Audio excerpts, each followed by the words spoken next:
It's March 5th, 1953, and people are taking to the streets after hearing of Stalin's death. But on the other side of town, in Moscow, almost unnoticed, another event has taken place. And this was for a composer whose music you already know by heart, because, Sergei Prokofiev, he also died that day.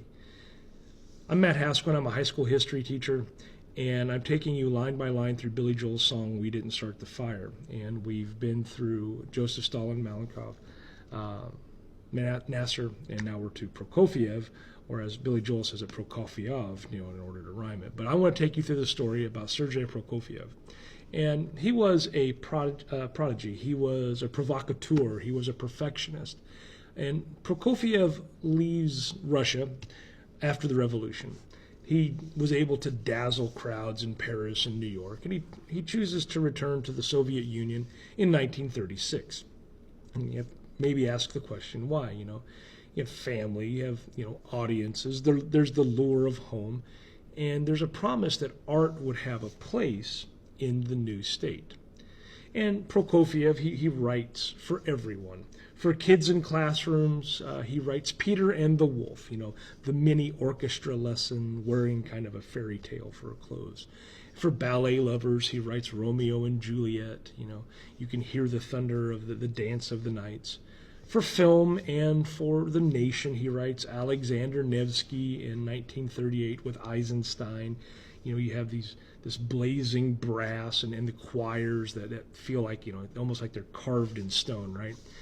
For the piano bench and for the bunker, he wrote war sonatas, and he also wrote the triumphal Fifth Symphony in 1944. Then 1948 hits. The Zhdanov decree condemns formalism. Concerts end up vanishing, money tightens, his health fails after an accident. He does keep composing. He composes the Seventh Symphony in 1952, and it's music with a late style kind of tenderness that sounds like someone remembering a country that, keeps changing the rules. And then by cruel coincidence, he dies the same day as Stalin. Moscow runs out of flowers for his funeral because all the flowers are, of course, sent to Stalin's funeral. But time has a longer memory than headlines. Children still meet the bassoon as the grandfather. Stadiums will still stomp to the dance of the knights.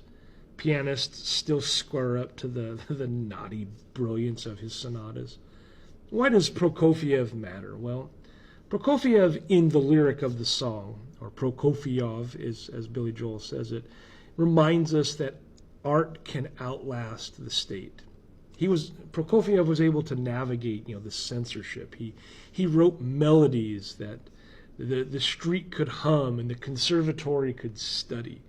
And he left scores behind that survived the politics that once smothered them. When we tie this back to the song itself, Billy Joel pairs Nasser and Prokofiev.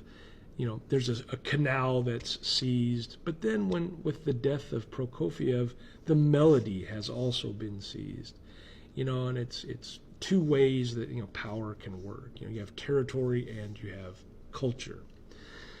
For me, as a Scholar Bowl coach, Quiz Bowl coach, Prokofiev comes up quite a bit, and I've really grown to appreciate his music as I've been a teacher and a coach through the years. But which Prokofiev piece kind of hits you? Is it Peter and the Wolf just for that nostalgia?